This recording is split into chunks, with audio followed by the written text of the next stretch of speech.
लाखों का हुजूम मरीन ड्राइव पर था। ट्रैफिक जाम लगा हुआ था। वहां जैसे ही एम्बुलेंस उन बीमार लोगों को आगे बढ़ता चला गया, सायरन बजता गया, रास्ता बनता गया। मुंबई करों ने वो जज्बा दिखाया। इतनी बड़ी भीड़ में भी लगातार सायरन को देखते हुए उन्होंने रास्ता खुद बनाया और मुंबई पुलिस की तकलीफ और आसान कर दी।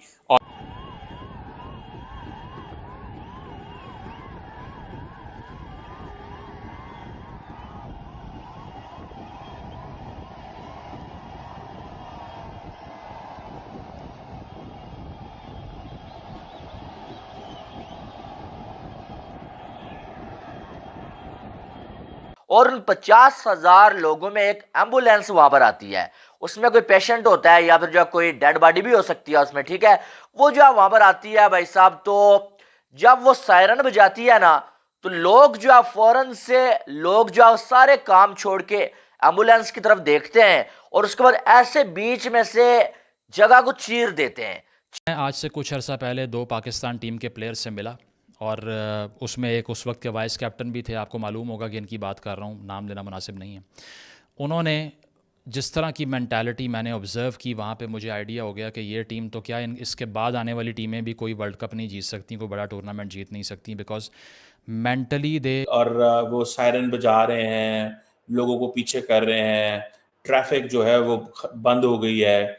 और ये जो क्रिकेट टीम वहाँ पे आई है, इंडिया की हुकूमत ने भी वेलकम किया, वज़ीर आज़म ने भी वेलकम किया और बड़े पैमाने पे इंडिया का जो कॉन्फिडेंस है वो ग्लोबल लेवल पर उन्होंने बढ़ाया है।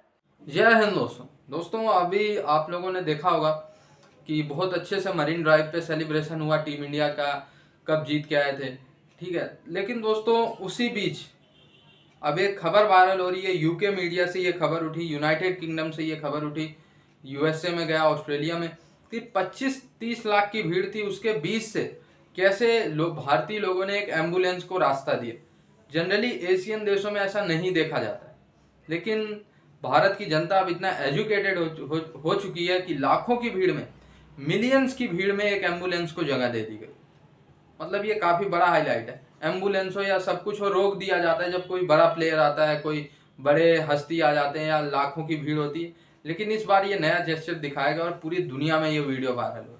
दोस्तों पाकिस्तानी कह रहे हैं आज से 10 साल पहले तो भारतीय भी हमारी तरह थे, लेकिन अब तो भारतीय एकदम चेंज हो गए। पूरी दुनिया में उनकी तारीफ हो रही है। क्या गुडविल जेस्चर दिखाया उन्होंने कि एक लगभग जहाँ पे 2.5 मिलियन के आसपास पीपल, 25 लाख के आसपास पीपल इकट्ठा और वहां से एक एम्बुलेंस को जगह देना, मतलब ये बहुत बड़ी बात है। ये दिखाता है कि भारतीय जो क्राउड थी वहां पे वो अनपढ़ नहीं, पढ़ी लिखी थी।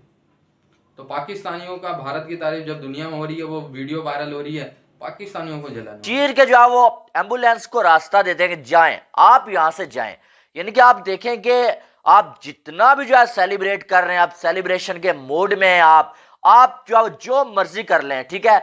आप जो है वो जितना ज्यादा मर्जी जो है वो एक्साइटेड हैं, लेकिन अगर आपके अंदर इंसानियत होती है ना, वो जाग जाती है। आज आप देखिए हजारों लोग जब मगन थे इंडिया की टीम का वेलकम करने में, सेलिब्रेट करने में, लेकिन बीच में जो एक एम्बुलेंस आती है और उन सब लोगों को फौरन से ये ख्याल आ जाता है कि यार ये ज्यादा जरूरी है, हम सेलिब्रेशन बाद में कर लेंगे, सेलिब्रेशन हमारा बाद में हो जाएगा, ठीक है। लेकिन ये जो एम्बुलेंस है, इसमें कोई इंसान है, शायद वो बीमार है, शायद उसकी जान जा रही हो, शायद कोई और मसला हो, हमें पहले ये चाहिए कि हमें इसको रास्ता देना है। और वो यानी कि हजारों की तादाद में लोग जो होते हैं ना, वो फौरन से इस तरह से बीच में से जगह को चीर देते हैं और बीच में से आराम के साथ वो जो एम्बुलेंस होती है वो गुजर के जाती है।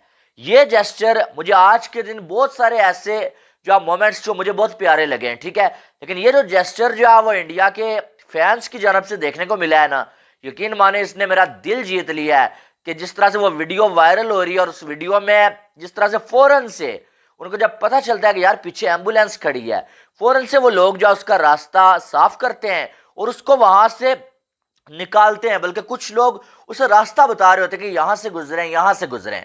तो ये जो चीज है ना, ये हमेशा याद रहने वाली होती है। और ये मैं हमेशा कहता हूं कि सबसे बड़ा जो मजहब है ना, वो इंसानियत है। और जब आपके अंदर इंसानियत बाकी है ना, तो आप का कोई कुछ नहीं बिगाड़ सकता है। और आप दुनिया में हमेशा जो है वो आपको ऐसे इज्जत मिलेगी जैसे ये वर्ल्ड कप जीतने के बाद जो है इंडियंस को इज्जत मिली है, और इस टीम ने इंडिया के लोगों का जो सर है वो फख्र से बुलंद कर दिया।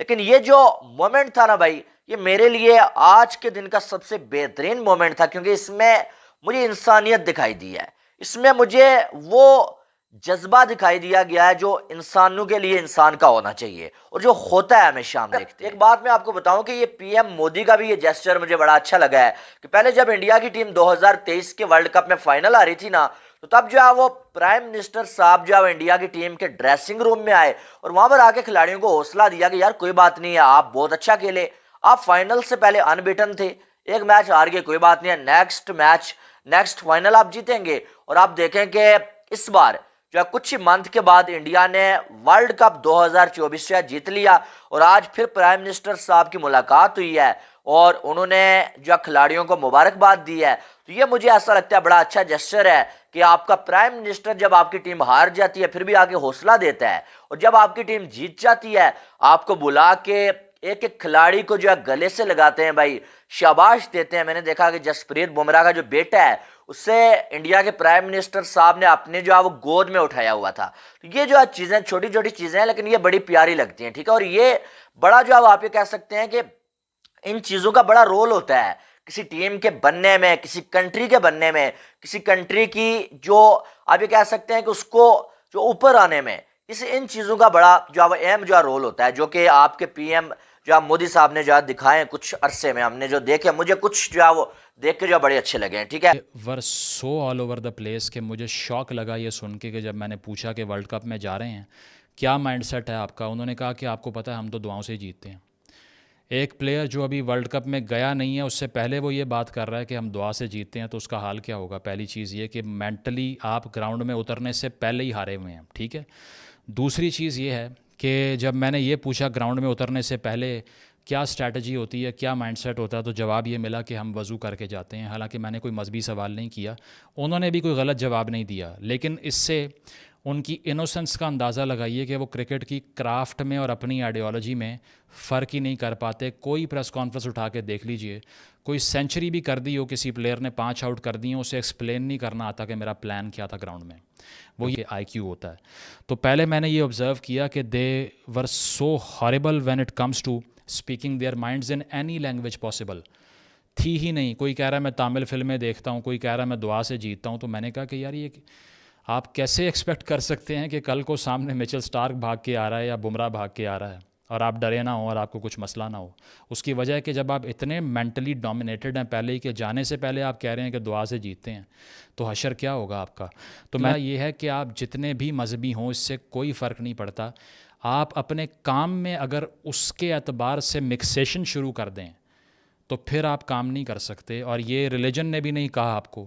अगर इस्लामिक हिस्ट्री से भी एग्जांपल्स देख लेना तो किसी ने ये नहीं पढ़ा होगा आज तक कि किसी को ये कहा गया कि तुम जंग की तैयारी करते हुए भी अपना दिमाग बंद कर दो, सब खुद हो जाएगा।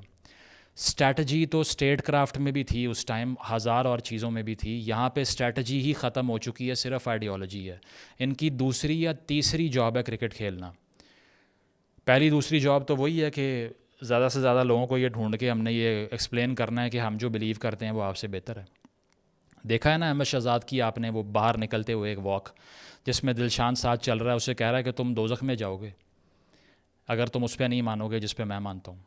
And Sri Lanka winning by 7 wickets through the साथ साथ ये कि आपने ये भी देखा होगा कि जब शेख रशीद 2021 में पाकिस्तान के वज़ीर दाखिला थे तो उस वक्त जो हमने सुना कि बाबर आज़म की टीम ने 10 विकेट से हराया इंडिया को T20 वर्ल्ड कप में या गालिबन किसी एशिया कप में, तो उसके जवाब में शेख रशीद ने कहा कि this is a victory of Islam. हमारे यहाँ ये डॉगमेटिक मेंटालिटी है क्रिकेट को लेके कि उसको आइडियोलॉजी के अंदर घुसाया हुआ है। साथ साथ ये कि आपने वकार यूनुस का स्टेटमेंट सुना होगा जिसमें उन्होंने ये कहा कि इंडियन प्लेयर्स के सामने जो सजदा किया वो बहुत अच्छा लगा मुझे। उसकी वजह यह है कि वो शो करता है कि मैं तो बहुत प्राउड फील किया कि हिंदुओं के सामने सजदा किया जाके उन्होंने। ये वो प्लेयर हैं जो कि ग्रेट्स हैं अपने टाइम्स के, ठीक है। इसके साथ साथ हमने ये भी सुना है कि अभी रिसेंटली इजाज़ अहमद साहब ने जो रेसिज्म फैलाया, जो क्रिकेटर हैं पाकिस्तान के एक्स, वो कहते हैं कि दरअसल ये पश्तून प्लेयर्स को कुछ पता ही नहीं होता। तो भाई पंजाबी प्लेयर्स को क्या पता है? कप्तानी तो वही कर रहे हैं, उन्होंने क्या कर लिया आप बता दें। सबका ही आईक्यू लेवल जब ज़मीन पे है तो फिर आप एक्सपेक्ट किससे करेंगे कि वो लीडर बनेगा कल को जाके।